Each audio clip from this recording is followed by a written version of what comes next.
Bonjour. Ça fait un moment qu'on ne s'est pas vu et je suis contente d'être de nouveau parmi vous aujourd'hui. Et je viens particulièrement pour aborder un sujet par rapport à notre avancement dans Victory with Ash. C'est l'effet d'entraînement pour bâtir la confiance, renforcer une communauté et créer un succès durable. Je pense que c'est ça qui résume très bien ce que H. Moufaré est en train de faire pour nous permettre d'avancer dans notre projet commun. Donc, encore une fois, bonjour. Et l'interactivité à la suite de cette vidéo est très importante. Donc, je suis ouverte à recevoir vos commentaires, vos suggestions, parce que nous sommes dans ce voyage ensemble. J'espère que vous allez tous très bien. Et donc, l'importance de l'humanité a toujours été au cœur de ce que H. Moufaré nous a partagé ces dernières années. Et aujourd'hui, je me pose la question sur l'importance de l'humanité qu'on attribue à la personne, à l'être humain, à l'individu contemporain, dans un monde où les affaires, le succès sont de plus en plus présents et c'est une course sans fin dans laquelle il est possible de se noyer. Donc, une réflexion personnelle très simple, sans me positionner personnellement en donneur de leçons, non, pas du tout, ou bien affirmer une quelconque expertise de ma part en la matière, non, mais plutôt je fais une réflexion à voix haute et éventuellement, comme je vous l'ai déjà dit, j'aimerais vous entendre aussi sur ce sujet. Donc, je pose mon regard dans le monde des affaires et je fais un parallèle avec tout ce que j'apprends dans Victory with Ash depuis que je fais mon cheminement. Donc, comment se passent les relations humaines de chaque communauté et en réalité de toute relation significative parce que quand on y réfléchit, les entreprises existent parce que des personnes existent. Parce qu'il y a des êtres humains qui se sentent attirés ici ou là pour l'acquisition de ceci ou de cela. Donc, ce sont des humains qui créent et soutiennent les entreprises que nous mettons sur le marché. Elles y trouvent leur compte et elles recommandent ces entreprises à d'autres personnes parce qu'elles y ont trouvé leur compte et parce que c'est le cycle qui permet aux entreprises de grandir et donc de se développer. Et c'est ça qu'on appelle en réalité le succès. La question que je me pose est de savoir pourquoi certaines organisations donc arrivent à fidéliser des gens. Comment on arrive à se fidéliser? Comment elles arrivent année après année à garder les mêmes clients, tandis que d'autres entreprises peinent à le faire. Donc, c'est là-dessus que moi, je base ma réflexion d'aujourd'hui. Pourquoi certaines peinent à le faire pendant que d'autres réussissent si rapidement? Est-ce que c'est uniquement à cause des produits que ces entreprises proposent? Ou bien c'est parce qu'elles sont tombées au bon moment, au bon endroit, avec les bonnes personnes? Ou encore, est-ce que on peut lier l'expérience que les gens ressentent lorsqu'ils font partie de quelque chose? La plupart d'entre nous peuvent penser à une équipe, une entreprise ou une personne que nous soutenons en raison de ce qu'elle nous fait ressentir, en raison de la relation qui est établie avec cette personne-là. Donc, respecter, valoriser, intégrer, ces éléments n'apparaissent peut-être pas dans un bilan financier. Parce que les gens qui ont été fidélisés, c'est parce qu'elles se sont senties respectées, elles se sont senties valorisées et elles se sont senties intégrées. Ça se reflète comment dans le bilan financier, probablement un bon volume d'affaires. Mais ces personnes influencent également la décision que beaucoup prennent au quotidien, notamment celui qui a monté l'entreprise. Parce que si son bilan financier ne reflète pas un bon résultat, il ne peut pas continuer, il va échouer.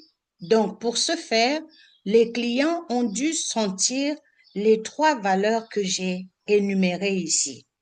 Donc, c'est peut-être pour cela que les organisations les plus solides aussi, les organisations que nous connaissons et qui ont vécu longtemps, qui ont tenu longtemps le marché, elles ne se concentrent pas uniquement sur ce qu'elles font, mais aussi sur ce qu'elles vous font ressentir. On a souvent des sondages d'opinion, on a souvent des études de marché, études de clientèle. Ainsi, leur impact peut également se répercuter sur les personnes qui les entourent.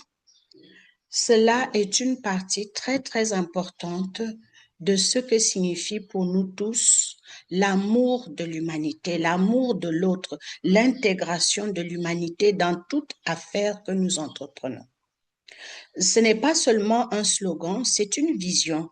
L'idée que lorsque les personnes sont traitées avec attention, lorsque les personnes sont traitées avec respect et avec une appréciation sincère, cela apporte de la positivité. C'est très important. À d'autres webinaires, nous avons souvent évoqué cette idée de positivité et voilà qu'elle nous suit vraiment dans ce que nous faisons. Et cela fait partie intégrante, une partie très importante de ce que nous faisons dans Victory with H. Notre idée, notre esprit s'oriente vers tout cela dans Victory with H. Donc, pour créer un environnement où les personnes se sentent accueillies, où les personnes se sentent soutenues et encouragées pour explorer de nouvelles possibilités. C'est ça, Victory with H. Lorsque les gens ont le sentiment d'avoir de l'importance, de compter, représentons-nous chacun comment cela nous fait du bien de savoir que nous comptons pour quelqu'un. Quelqu'un qui a pris son téléphone et nous a appelés. Ça fait plaisir. Pas pour nous demander quelque chose, mais juste pour dire, je pensais à toi et je t'ai appelé. Donc, nous sentons que nous représentons quelque chose pour quelqu'un quelque part. C'est ça l'esprit de Victory with H. Donc, avoir de l'importance, que ils sont disposés, lorsque quelqu'un se sent important, il est plus disposé à contribuer parce qu'il sait que son apport est considéré, son apport est important. Donc, les personnes accomplissent davantage et aident les autres à faire de même. Moi, j'attends vos commentaires et j'attends votre point de vue sur cet aspect-là. S'il vous plaît, lorsque vous regarderez la vidéo, donnez-moi votre point de vue. Alors, je pense également que ce qui rend les êtres humains extraordinaires, parce que l'être humain est extraordinaire, c'est leur capacité à évoluer et à devenir toujours une meilleure version d'eux-mêmes. Peu importe d'où nous partons, nous avons tous la capacité d'apprendre et de nous améliorer et surtout de construire un avenir différent. Rien ne nous condamne à ce que nous sommes aujourd'hui parce que nous avons toujours cette capacité à changer et à devenir une meilleure version de nous-mêmes. Mais cette évolution commence généralement par une décision et cette décision, c'est aller de l'avant. Chez Victory with H, nous décrivons ce parcours à travers 3 idées principales. 3 idées principales nous guident dans Victory with H. Et c'est très simple. Il s'agit de s'élever, il s'agit de se recentrer et il s'agit de se réorienter. C'est très important. Je vais répéter ces 3 espaces qui nous permettent dans Victory with H de devenir une meilleure version de nous-mêmes. Il s'agit de nous élever, il s'agit de nous recentrer et il s'agit de nous réorienter, s'élever, se recentrer, se réorienter. Donc, nous nous élevons à chaque fois que nous choisissons le progrès plutôt que la peur. Nous nous réinitialisons, comme on le fait avec un ordinateur, hein. Nous nous réinitialisons lorsque nous sommes prêts à changer nos vieilles habitudes et nos anciennes limites et nos anciens modes de pensée. Et nous nous recentrons lorsque nous orientons notre énergie vers ce qui compte vraiment. C'est très important, orienter notre énergie vers les choses utiles, pas vers là où nous la gaspillons. Nous faisons parfois beaucoup de gaspillage d'énergie et ça nous épuise. Donc, c'est un choix que nous-mêmes nous faisons de ne pas nous épuiser en mettant notre énergie sur des choses sans importance. Donc, il ne s'agit pas seulement d'accomplir davantage, mais il s'agit de devenir. Qu'est-ce que nous choisissons d'être? Qu'est-ce que nous choisissons de devenir? C'est très important. Posons-nous toujours cette question. Car pour moi aujourd'hui, si le succès est très important, beaucoup découvrent qu'il prend tout son temps lorsqu'il crée également de la valeur pour les autres, pour ceux qui nous entourent. Mon succès doit créer de la valeur pour ceux qui m'entourent. Mon succès doit aussi entraîner les autres vers le haut et pas les piétiner, pas les écraser pour exister parce que moi toute seule, je ne signifie rien. Qu'est-ce que je deviendrais si j'étais toute seule dans ce monde à me montrer, je ne sais pas, c'est pourquoi. Ça n'a pas de signification. Donc, je pense que le succès est très important pour tout le monde, mais il est important que lorsque nous prenons conscience que il nous permet, dans tout son sens, de créer également de la valeur pour les autres, pas seulement pour nous seuls. Nous sommes dans un monde et des êtres vivants en communauté. Nous ne sommes pas des êtres vivants en ermite. Donc, c'est ce que je voulais partager avec vous aujourd'hui et dire que peut-être c'est de cela qu'il s'agit lorsqu'on parle de croissance personnelle, de croissance professionnelle et de succès.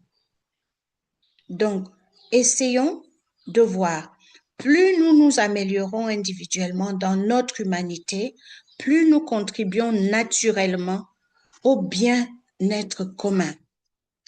Pourriez-vous me donner votre avis en commentaire? Je pense que c'est tout ce que j'avais à partager avec vous aujourd'hui et je vais m'arrêter ici. Merci beaucoup et j'attends vos commentaires.